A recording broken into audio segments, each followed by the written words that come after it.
وما اکراتنا علیہ من السحر واللہ خیر وابقا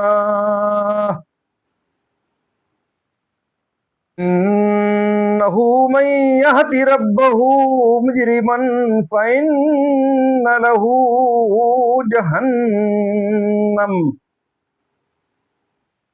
لا يموت فيها ولا يحيا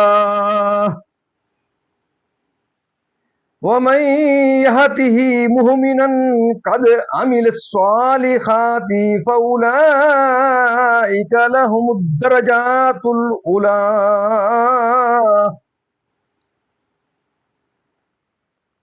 جنات عدن تجري من تحتها الأنهار خالدين فيها وذلك جزاء من تزكى صدق اللہ العظیم۔ ترجمہ: اپنے داؤ یعنی کہ فریب پکا کر لو، پھر باندھ یعنی کہ صف باندھ کر آؤ، اور آج مراد کو پہنچا جو غالب رہا۔ بولے اے موسیٰ، یا تو تم ڈالو یا ہم پہلے ڈالیں۔ موسیٰ نے کہا بلکہ تم ہی ڈالو۔ جبھی ان کی رسیاں اور لاٹھیاں ان کے جادو کے زور سے ان کے خیال میں دوڑتی معلوم ہوئیں تو اپنے جی میں موسیٰ نے خوف پایا۔ ہم نے فرمایا ڈر نہیں، بے شک تو ہی غالب ہے، اور ڈال تو دے جو تیرے دائنے ہاتھ میں ہے، اور ان کی بناوٹوں کو نگل جائے گا وہ جو بنا کر لائے ہیں۔ وہ تو جادوگر کا فریب ہے، اور جادوگر کا بھلا نہیں ہوتا کہیں آوے۔ تو سب جادوگر سجدے میں گرا لیے گئے، بولے ہم اس پر ایمان لائے جو ہارون اور موسیٰ کا رب ہے۔ فرعون بولا کیا تم اس پر ایمان لائے قبل اس کے کہ میں تمہیں اجازت دوں؟ بے شک وہ تمہارا بڑا ہے جس نے تم سب کو جادو سکھایا۔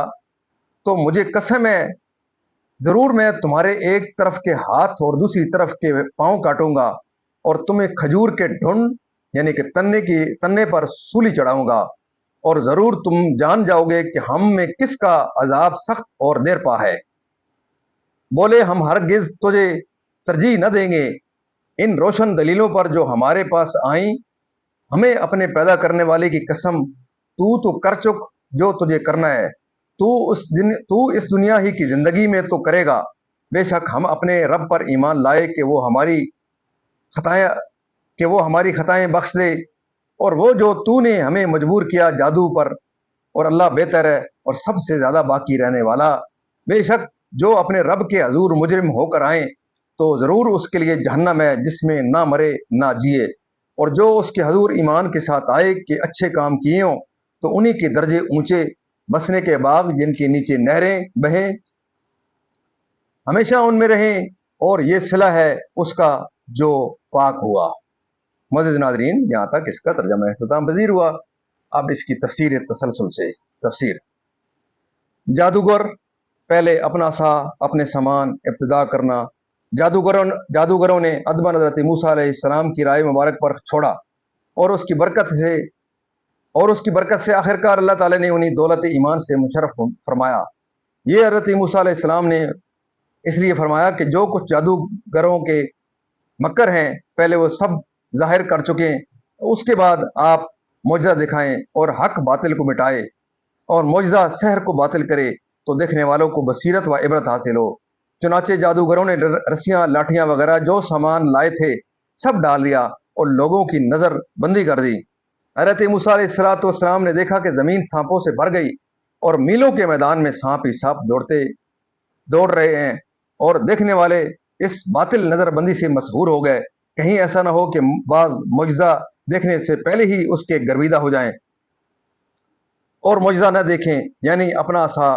پھر حضرت موسیٰ علیہ السلام نے اپنا عصا ڈالا، وہ جادوگروں کے تمام اژدہوں اور سانپوں کو نگل گیا، اور آدمی اس کے خوف سے گھبرا گئے۔